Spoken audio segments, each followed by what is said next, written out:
नमस्कार, मैं आपका साथी सुमित अवस्थी। शाम के 7 बज रहे हैं। आइए शुरू करते हैं चक्रव्यूह। सबसे पहले वो 4 कहानियां जिन पर आज आपने वोटिंग की है। महायुद्ध में भारत को रूस का तेल, किसका चलेगा खेल? इस खबर को 16% लोगों ने देखना चाहा है। अगली स्टोरी थी खामेनेई का नाम सुनकर क्यों कांप रहे हैं ट्रंप। इस खबर को 26% लोगों ने वोट दिए हैं। शाम 7:28 पर इन से करीब आधे घंटे के बाद इस खबर को हम डिटेल में आपको दिखाएंगे। जेडीयू का निशांत चैप्टर, क्या नीतीश कुमार ने अब सब कुछ फाइनल कर दिया है? 28% दर्शकों ने इस खबर पे अपनी दिलचस्पी दिखाई है। लेकिन जो खबर सबसे ज्यादा वोट पाकर नंबर 1 बनी है वो है शंकराचार्य अविमुक्तेश्वरानंद सरस्वती कल लखनऊ जाएंगे। क्या फिर से बवाल मचाएंगे? इस खबर को आपने सबसे ज्यादा 30% वोट दिए हैं और देखना चाहा है। तो आइए शुरुआत भी इसी खबर के साथ अब कर लेते हैं। इलाहाबाद हाईकोर्ट के फैसले के कारण शंकराचार्य अविमुक्तेश्वरानंद की होली तो जेल के बाहर मन गई, लेकिन अब एक बार फिर उनकी यूपी के मुख्यमंत्री योगी आदित्यनाथ से ठनने की नौबत आ गई है। ऐसा इसलिए कि कल ही शंकराचार्य लखनऊ कूच कर रहे हैं। इस सनातनी तनातनी को शंकराचार्य ने धर्मयुद्ध का नाम दे दिया है, जिसे वो सीधे सीधे भगवाधारी योगी के विरुद्ध बता रहे हैं। वो योगी जो आज की तारीख में यूपी के सबसे पॉपुलर और चर्चित चेहरों में से एक है। तो क्या यूपी में 2027 वाली लड़ाई अब 2 भगवाधारियों के बीच हो रही है? सॉफ्ट हिंदुत्व की राह पर 2 भगवाधारी के आमने सामने हैं। गौ माता की रक्षा के नाम पर क्या 2 भगवाधारी आमने सामने आ गए हैं? देश में शंकराचार्य मुक्तेश्वरानंद के अलावा 3 और शंकराचार्य भी हैं। द्वारका पीठ के शंकराचार्य स्वामी सदानंद सरस्वती, दक्षिणी पीठ श्रृंगेरी पीठ के शंकराचार्य जगत गुरु भारती तीर्थ जी और गोवर्धन मठ पुरी के शंकराचार्य स्वामी निश्चलानंद सरस्वती जी। क्या आपने इन तीनों को अविमुक्तेश्वरानंद की तरह शुद्ध सियासी बयानबाजी करते हुए कभी सुना है? क्या इन तीनों को कभी सीधे सीधे सत्ता को चुनौती देते हुए सुना है? सरकार से सहमति या असहमति हो सकती है, लेकिन लगता है ज्योतिर्मठ पीठ के शंकराचार्य स्वामी अविमुक्तेश्वरानंद ने तो कसम खा रखी है कि जो भी सत्ता में होगा उससे लोहा लेना है। जब यूपी में अखिलेश यादव मुख्यमंत्री थे तब उनकी सरकार से वो भिड़ गए थे। वाराणसी की सड़कों पर उन पर पुलिस ने लाठियां बरसाई थी। ये तस्वीरें उस वक्त वायरल हुई थी, जिसकी याद लखनऊ विधानसभा में मुख्यमंत्री योगी आदित्यनाथ भी उनको दिला चुके हैं। अब इस बार अविमुक्तेश्वरानंद प्रयागराज से बनारस आए और अब बनारस से यानी काशी से लखनऊ जा रहे हैं। आपको याद दिला दूं, अभी हाईकोर्ट ने पॉस्को केस में शंकराचार्य की गिरफ्तारी पर रोक लगा रखी है। कोर्ट ने अपना फैसला सुरक्षित रखा हुआ है, अभी अंतिम फैसला सुनाया नहीं है। ऐसे में अविमुक्तेश्वरानंद की अग्रिम जमानत वाली याचिका खारिज भी हो सकती है, यानी शंकराचार्य के जेल जाने का खतरा अभी पूरी तरीके से टला नहीं है। उन्हें तात्कालिक राहत ही मिली है, लेकिन क्या यह राहत अब राजनीतिक हथियार बन रही है? क्योंकि उसी राहत को नई राह बनाकर शंकराचार्य अविमुक्तेश्वरानंद कल लखनऊ कूच करने वाले हैं। गौ रक्षा के मुद्दे पर शंकराचार्य ने धर्म युद्ध का ऐलान कर दिया है। कुछ ही देर पहले वाराणसी में हमारे सहयोगी आशुतोष सिंह से शंकराचार्य ने क्या कहा, इसे भी आप सुन लीजिए। यात्रा की शुरुआत हो रही है, इस यात्रा के बारे में संक्षिप्त में हमारे बताइए। ऐसा है कि ये धर्म युद्ध का शंखनाद करने के लिए हमारी यात्रा हो रही है। हम लोग तो वैसे धर्म क्षेत्र काशी में हैं, लेकिन चूंकि राजधानी लखनऊ में है तो वहाँ की सरकार से आकांक्षा है, तो इसलिए वहाँ जाकर के शंख बजाना उचित समझ करके हम लोग वहाँ जा रहे हैं। कल प्रातः 8:30 बजे यहाँ से निकलेंगे। चिंतामणि गणेश जी और संकट मोचन जी का दर्शन करके पूजन करके फिर आगे बढ़ेंगे। इस समय तक परमिशन नहीं मिली है, पुलिस प्रशासन की परमिशन नहीं मिली है, ये अभी कहा जा रहा है। ऐसा है कि जो इंटरनेट है उसमें दिखा रहा है प्रोसेस में है। धर्म युद्ध यात्रा के जो एक कड़ी में गोरखपीठ के जो पीठाधीश्वर है योगी आदित्यनाथ भी हैं, क्या वो हिंदू हैं या नहीं है, इसका भी प्रमाण उनको देना है। आपको लगता है कि किसी जो पीठ पर बैठे हुए पीठाधीश्वर हैं, जिनको 24 करोड़ उत्तर प्रदेश के लोगों ने चुना है, उनसे ये प्रमाण मांगना चाहिए या नहीं मांगना चाहिए? आपका क्या? ऐसा है कि 24 करोड़ लोगों ने उनको मुख्यमंत्री विधायक चुना। 24 करोड़ ने तो चुना नहीं, उनको तो विधायक के रूप में चुना गया जनता के द्वारा। उसके बाद फिर आप जानते ही हैं कि किस तरह से वो मुख्यमंत्री बन गए। फिलहाल 24 करोड़ के मुख्यमंत्री हैं, इसमें कोई दो मत नहीं। वो मुख्यमंत्री हैं, जनता ने उनको मुख्यमंत्री बनाया है। जनता ने उनको हिंदू नहीं बनाया है, जनता ने उनको महंत नहीं बनाया है। हिंदू और महंत तो वो तब बनेंगे जब तदनुरूप आचरण करेंगे। शंकराचार्य ने अपनी लखनऊ यात्रा को गौ माता की रक्षा का अभियान करार दे दिया है। गौर करने वाली बात यह है कि उनकी यह सनातनी तनातनी किसी और से नहीं बल्कि उत्तर प्रदेश के मुख्यमंत्री योगी आदित्यनाथ से है। यानी एक तरफ गेरुआ वस्त्र में सनातन की सबसे ऊंचे आसन पर बैठे शंकराचार्य, तो दूसरी तरफ गेरुआ वस्त्र वाले मुख्यमंत्री योगी आदित्यनाथ। वहीं इसी कहानी का तीसरा एंगल विपक्ष भी है। यूपी में सबसे बड़ी विपक्षी पार्टी समाजवादी पार्टी के मुखिया अखिलेश यादव माघ मेले के दौरान से ही शंकराचार्य के सम्मान का जिम्मा अपने हाथों में लेकर चल रहे हैं। कांग्रेस भी शंकराचार्य के लिए सड़कों पर उतरकर प्रदर्शन कर चुकी है। लेकिन सवाल यह है कि क्या एक शंकराचार्य का काम सड़क पर उतरकर आंदोलन करना होता है? क्या एक सन्यासी को राजनीतिक टकराव में उतरना चाहिए? सुनिए यूपी के डिप्टी सीएम और शंकराचार्य को भगवान शंकराचार्य कहने वाले केशव प्रसाद मौर्य का अविमुक्तेश्वरानंद के कल से शुरू हो रहे लखनऊ मार्च पर क्या कहना है।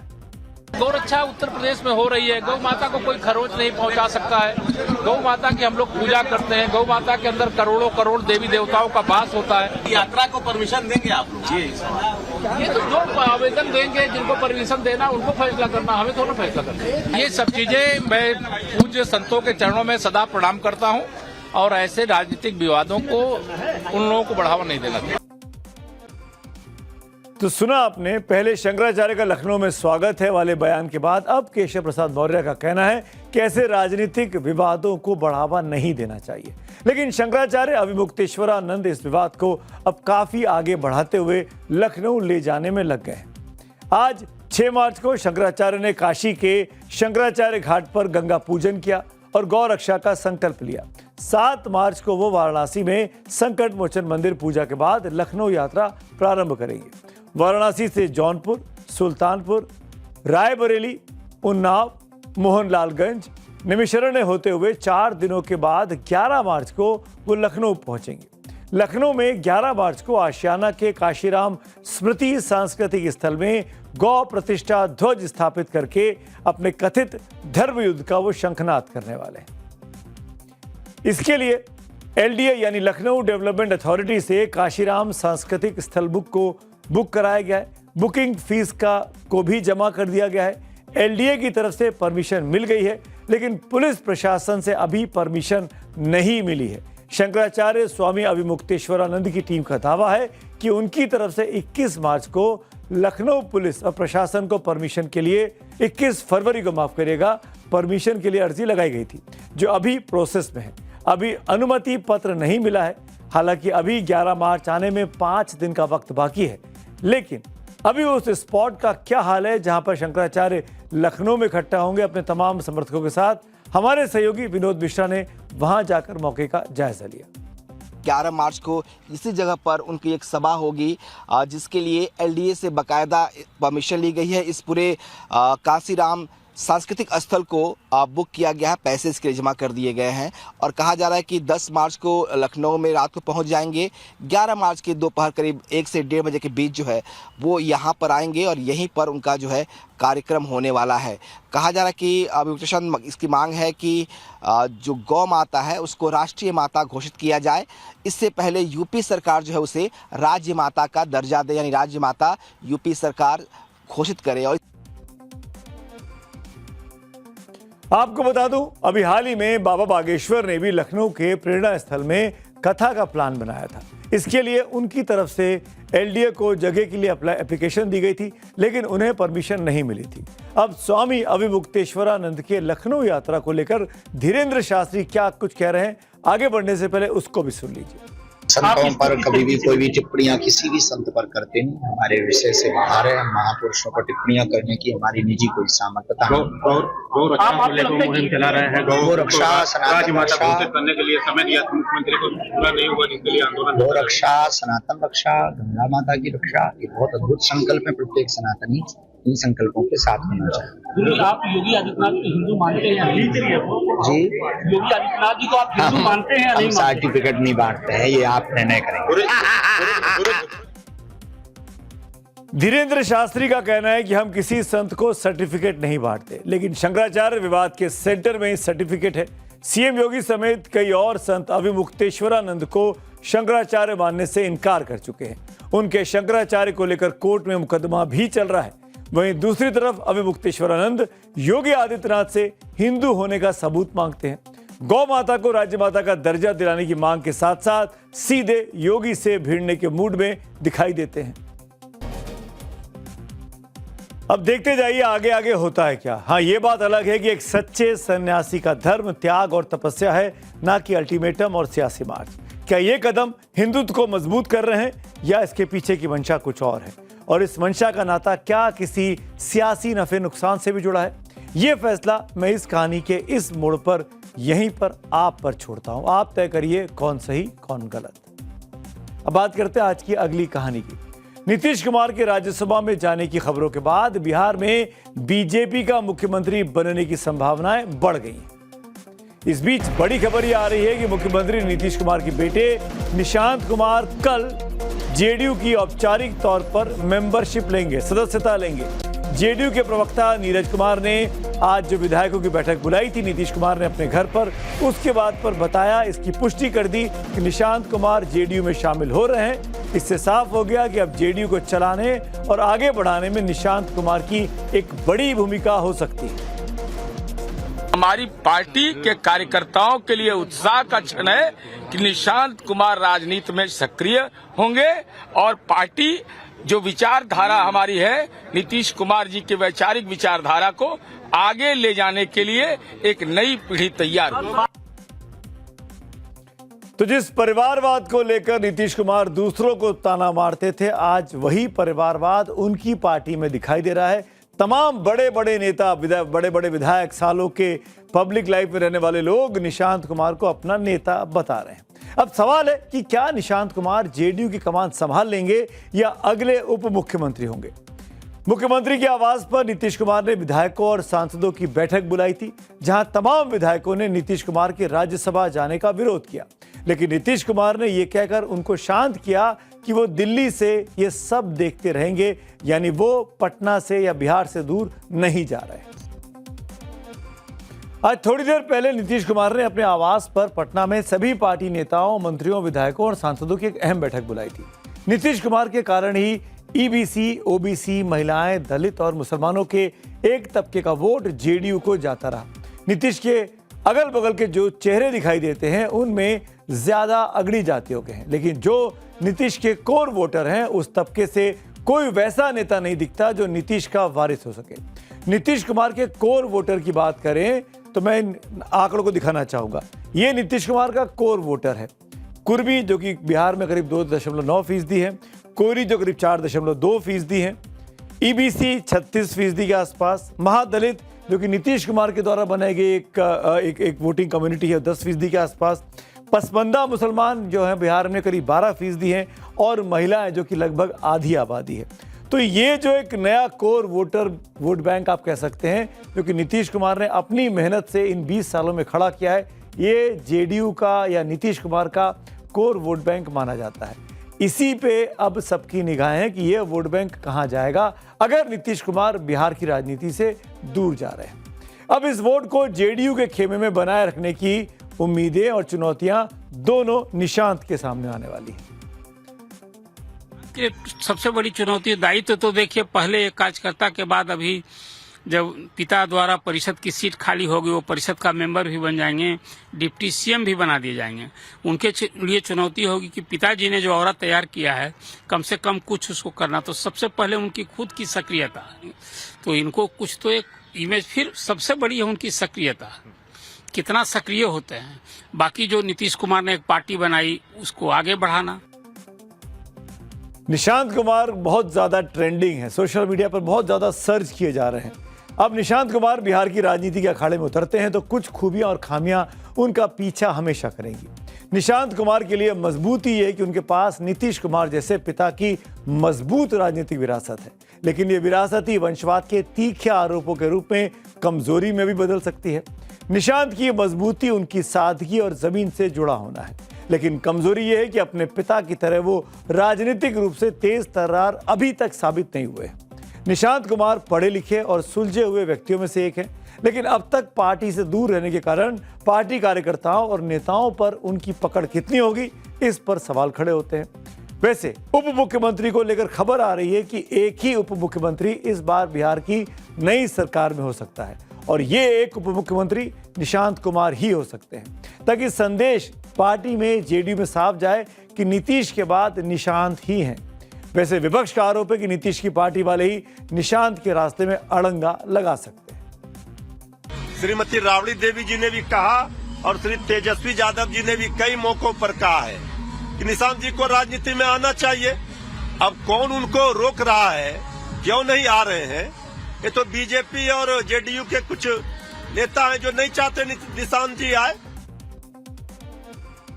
और बिहार की प्रशासनिक और या सियासी कुंडली को देखिए, कितना अजीब संयोग बना है कि जिस वक्त मुख्यमंत्री नीतीश कुमार को पटना से दिल्ली के लिए राजनीति में वो प्रवेश कर रहे हैं, उसी वक्त बिहार के राज्यपाल आरिफ मोहम्मद खान की जगह लेफ्टिनेंट जनरल सैयद अता हसनैन को बिहार का नया गवर्नर बना दिया गया है। आखिर इस बड़े बदलाव की पीछे की कहानी क्या है? बिहार की राजनीति पर नजर रखने वाले लोगों का मानना है कि जिस सीमांचल और बंगाल के कुछ इलाकों को मिलाकर एक नए केंद्र शासित प्रदेश बनाने की चर्चा चल रही है, उसके तहत ही ये महत्वपूर्ण बदलाव किया गया है। और अब बात रूसी तेल की करते हैं, जिसे लेकर देश में अब सियासी महाभारत भी छिड़ गई है। मिडिल ईस्ट में तनाव से पेट्रोल डीजल दामों में आग लगी हुई है। कच्चे तेल में आज करीब 4% की उछाल देखी गई, लेकिन क्रूड के बढ़ते दामों के बीच भारत के लिए एक राहत भरी अच्छी खबर है। देश में पेट्रोल और डीजल के दाम बढ़ने का संकट फिलहाल पैदा होता नहीं दिख रहा है, क्योंकि भारत रूस से कच्चा तेल अब खरीदने जा रहा है। लेकिन इसी रूसी तेल को लेकर देश में सियासी जंग छिड़ गई है। इसकी वजह अमेरिका के ट्रेजरी विभाग का ये लेटर, इस लेटर में लिखा है कि अमेरिका भारत को रूस से तेल खरीदने की इजाजत देता है। अमेरिकी ट्रेजरी विभाग ने भारतीय रिफाइनरियों को रूसी तेल खरीदने के लिए 30 दिन का स्पेशल लाइसेंस दिया है। यह लाइसेंस अगले महीने की 4 अप्रैल तक वैलिड रहेगा। अमेरिकी ट्रेजरी विभाग के इस लेटर के मुताबिक रूस से तेल खरीदने की इजाजत कल ही दे दी गई थी। अब इसी चिट्ठी को हथियार बनाकर विपक्ष केंद्र सरकार से कड़े सवाल पूछ रहा है। कांग्रेस प्रवक्ता पवन खेड़ा ने तो बाकायदा इसके लिए आज प्रेस कॉन्फ्रेंस की। कल हमने चुनौती हरदीप पुरी को दी थी कि जवाब दीजिए, रशिया से आप तेल लेंगे या नहीं लेंगे। जवाब हरदीप पुरी से नहीं आया, क्योंकि उनके आका ने जवाब दे दिया। उनके आका ने आज हमें लाइसेंस दे दिया। ये लाइसेंस देने का जो अधिकार है भारत में, वो किसको है? Director general foreign trade, DGFT, वो था कल तक। वो अधिकार अब वॉशिंगटन DC को चला गया। इस तरीके की वैश्विक बेइज्जती कभी भारत की नहीं हुई थी। भारत के अंदर कमजोर सरकारें रही, माइनॉरिटी गवर्नमेंट्स चली, मगर जो भी प्रधानमंत्री बना वो सीना तान के जो है विदेशों में जाता था। और अमेरिका की कभी इतनी हिम्मत नहीं हुई कि भारत को डायरेक्शन दे पाए। अब जो है भारत को डायरेक्शंस दी जा रही हैं और डायरेक्शंस देके पूरी दुनिया में बताया जा रहा है ट्वीट करके कि हमने भारत को अनुमति दी। तो इससे ज़्यादा शर्मसार क्या हो सकता है? बहुत शर्मनाक बात है। वो केवल राजनीति करते हैं, इसलिए करते हैं क्योंकि कहीं ना कहीं नरेंद्र मोदी जी प्रधानमंत्री जी को पसंद नहीं करते, भारतीय जनता पार्टी को पसंद नहीं करते। लेकिन ना नरेंद्र मोदी जी ना भारतीय जनता पार्टी की केंद्र में सरकार राष्ट्र हितों से परे कोई काम करेगी और राष्ट्र हित में अपना काम करती जाएगी। ये अपना बोलते रहेंगे, काम जो देश हित में होना है वो होते रहेंगे। अमेरिका के ट्रेजरी सेक्रेटरी यानी कि वहां के राजस्व मंत्री स्कॉट बेसेंट ने भी सोशल मीडिया पर इसे लेकर एक पोस्ट किया है। इसमें वो लिखते हैं कि राष्ट्रपति ट्रंप के ऊर्जा एजेंडे के तहत ये अस्थायी कदम उठाया गया है। उन्होंने कहा कि भारत अमेरिका का एक महत्वपूर्ण पार्टनर है और ग्लोबल मार्केट में तेल की सप्लाई को स्थिर रखने के लिए ये छूट दी गई है। इसी को लेकर अब असदुद्दीन ओवैसी ने सरकार को निशाने पर ले लिया है। बीजेपी RSS वालों से हम पूछना चाहते हैं, इनका एक स्कॉट बेसेंट, इनका वजीर है ट्रंप का, वो अमेरिका से कह रहा है कि 1 महीने के लिए भारत रूस से तेल खरीद सकता है। 1 महीने के लिए आप खरीद सकते। ये मुल्क की सालमियत, सॉवरेनिटी है। नरेंद्र मोदी 56 इंच का सीना की बात करते हैं। राष्ट्रवाद, देशभक्ति की बात करने वाले आरएसएस वालों, बताओ एक कौन है अमेरिका का मिनिस्टर जो हमसे कह रहा है, 133 करोड़ के मुल्क से कह रहा है कि आप एक महीने के लिए तेल खरीद सकते हैं। रूसी तेल को लेकर देश में सियासी खेल जमकर खेला गया। विपक्ष केंद्र सरकार पर हमला करके पूछ रहा है, आखिरकार अमेरिका में सर्टिफिकेट देने वाला कौन होता है? प्रधानमंत्री, विदेश मंत्री और तेल मंत्री चुप क्यों हैं? अरविंद केजरीवाल भी सोशल मीडिया पर सवाल दागते हुए पूछ रहे हैं कि भारत को रशिया से तेल खरीदने की इजाजत देने वाला अमेरिका कौन होता है? भारत को अमेरिका से इजाजत की क्यों जरूरत है? फरवरी में भारत और अमेरिका के बीच ट्रेड डील के समय रूस से तेल नहीं खरीदने की शर्त भी सामने आई थी। इस बात की जानकारी भी अमेरिका ने ही दी थी। हालांकि भारत सरकार का इस पर अब तक कोई औपचारिक बयान सामने नहीं आया था, लेकिन अब जब अमेरिका की तरफ से रूसी तेल खरीदने की परमिशन वाला लेटर सार्वजनिक हो गया है, तो एक्सपर्ट इसे ट्रेड डील की शर्त के साथ जोड़कर देख रहे हैं। ये तो सॉवरेन डिसीजन होना चाहिए कि भारत किस देश से किस कॉस्ट पर खरीदे। ये तो भारत का अपना डिसीजन होना चाहिए। मगर अब साफ जाहिर हो गया है कि इस वेवर दिखा रहा है कि भारत ने एग्री किया था जब ये फ्रेमवर्क ट्रेड डील साइन हुई थी पिछले महीने कि भारत रूस से तेल खरीदना बंद कर देगा। रूसी तेल खरीद पर अमेरिकी छूट वाले लेटर पर अब कई सवाल उठ रहे हैं। सवाल यह है कि आखिर अमेरिका ने किसके कहने पर इसे जारी किया?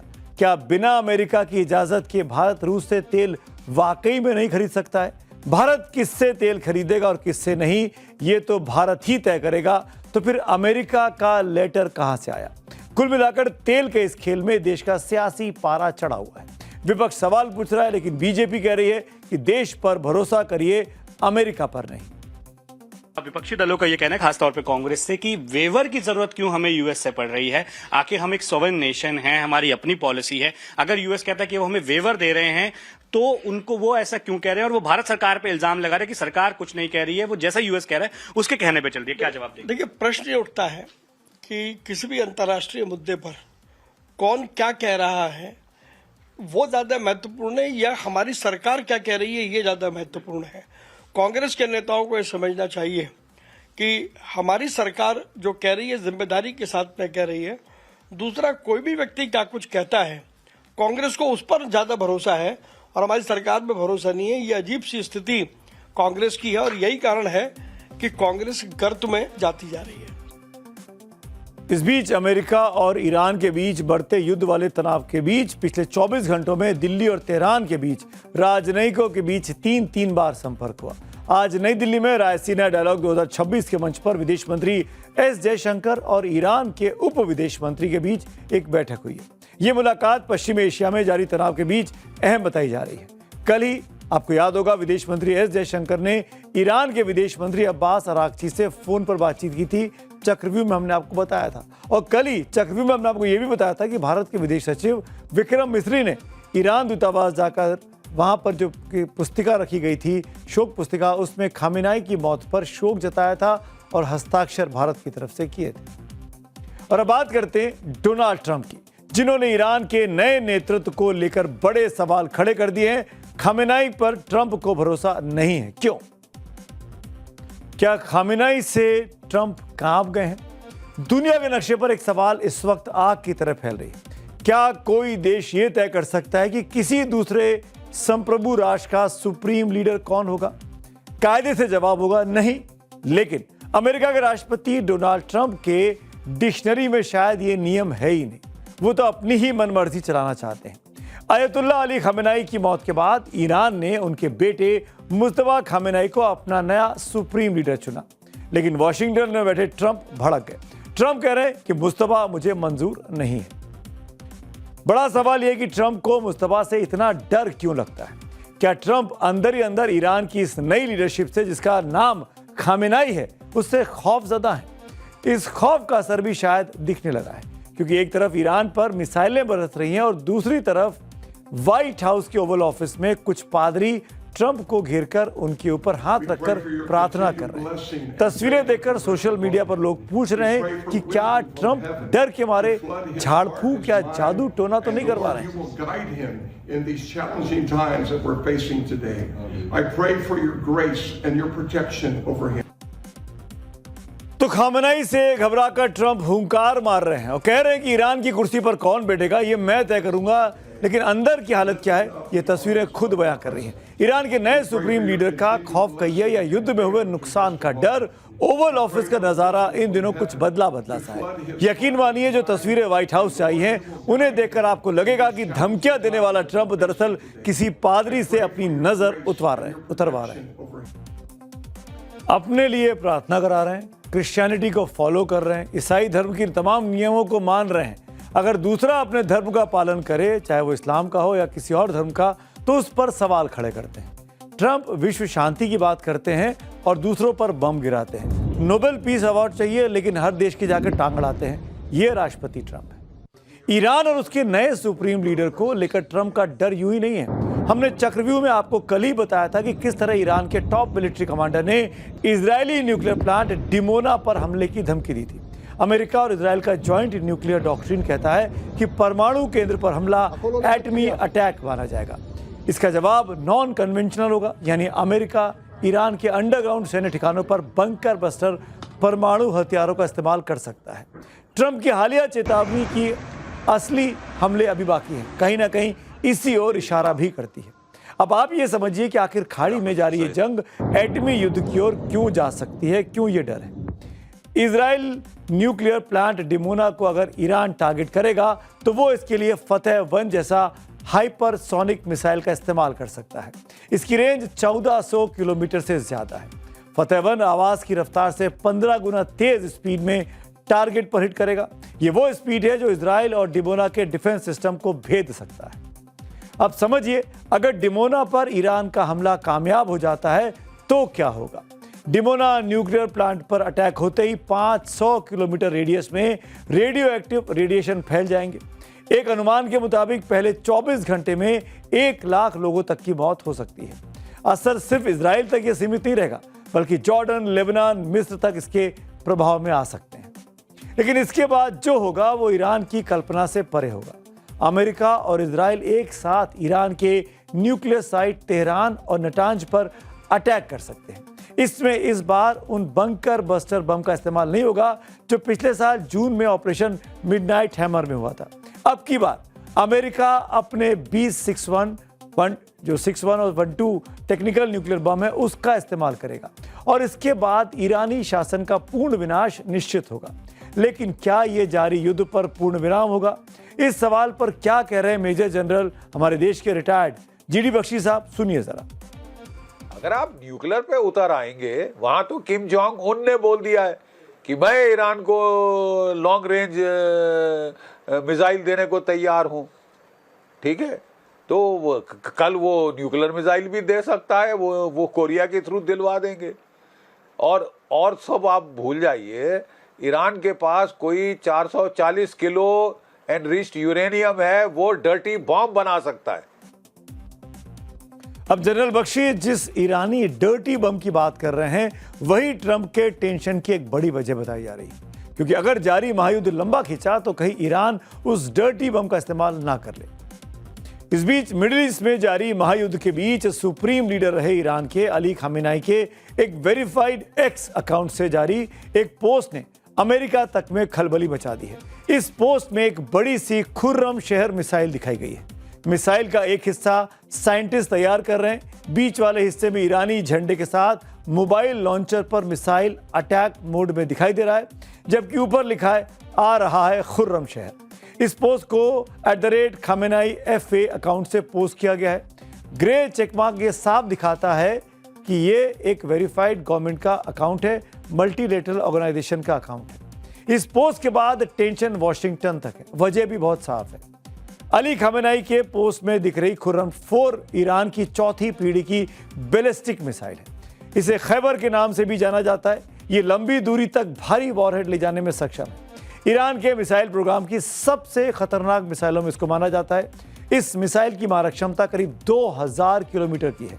यानी इसकी जद में मिडिल ईस्ट के साथ साथ यूरोप का भी एक बहुत बड़ा हिस्सा आ सकता है। अब आपको मिडिल ईस्ट का एक मैप मैं दिखाने जा रहा हूं। इससे आप समझ पाएंगे कि जारी खाड़ी युद्ध में कितने देश इस वक्त चपेट में आ चुके हैं। आज एक हफ्ता पूरा हो रहा है। इस मैप में आप वो तमाम देशों के नाम देख पा रहे हैं जो मिडिल ईस्ट में हैं।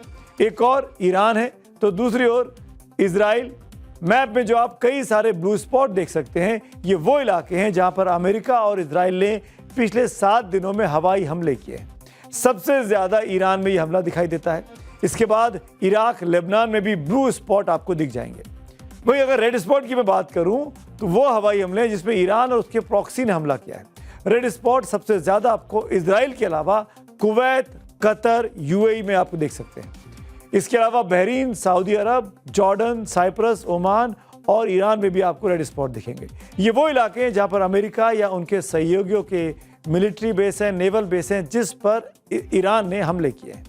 कल शाम 6:57 पर चक्रव्यूह स्पेशल में आप इत्मीनान से देखिएगा कि कैसे ये बहुत बड़ी लड़ाई का प्लान किया जा रहा है।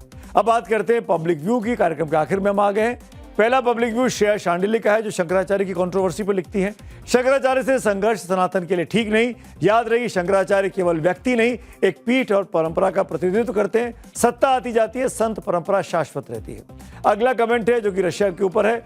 संध्या चौधरी लिखते हैं कि रूस ने एक बार फिर से मित्रता निभाते हुए भारत को तेल देने का वचन दिया है, बिना किसी दबाव के। समस्त भारतवासियों की तरफ से धन्यवाद आपका। तो आज मेरे साथ इतना ही। अब आपसे कल मुलाकात होगी 6:57। तब तक के लिए शुभ रात्रि।